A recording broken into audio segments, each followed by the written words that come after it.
Nice and slowly, okay? So Julie and I have known each other since we were little girls. From playing dress up to her now wedding day, from first boyfriends to seeing her get married to Alan today. We've been through a lot together, and no, I am not going to go tell you stories about how we were little because it's not fair to embarrass the bride on her wedding day. So I'm going to very quickly fast forward to when Julie met Alan. And after spending a lot of time with Julie and Alan, it very shortly came to realize to both me and Julie that Alan and I actually have a lot in common. But not just like our career choices, our choice of reading materials, so food.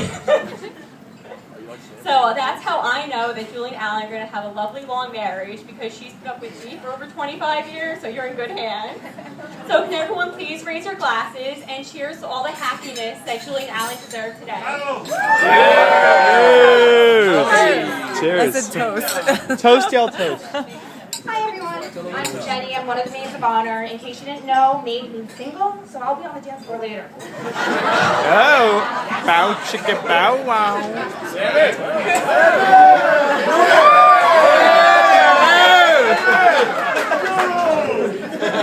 When I realized I had to do a speech, all these stories started piling into my head, and I had so many to pick from. But then I had to keep reminding myself, and by that I mean Julie, I had to keep reminding me that this is a toast, not a roast.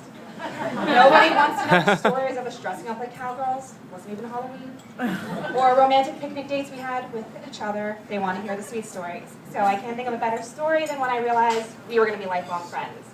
In 2007, we were moving into our luxury summer rental on 16th Avenue.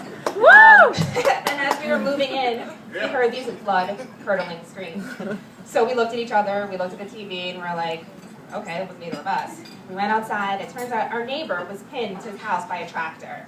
So after we stopped screaming, Julie ran to call 911. I did my best to keep him from passing out. And long story short, it turned out to be okay.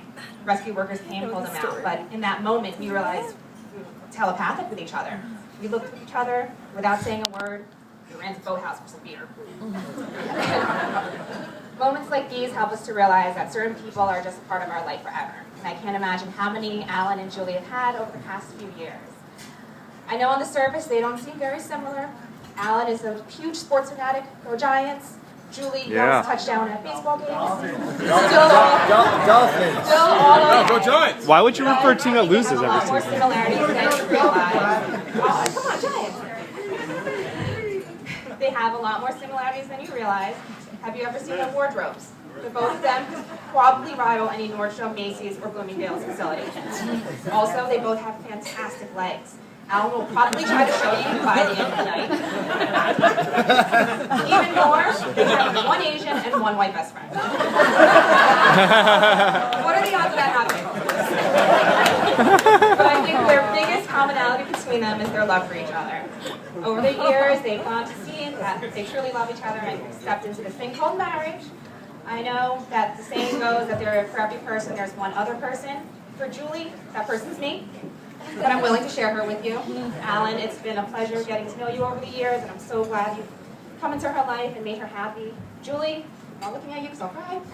You're my best friend, the sister I never had, and I'm glad we finally found a guy we didn't have to ship off to Bosnia. Cheers. Yeah. Toast.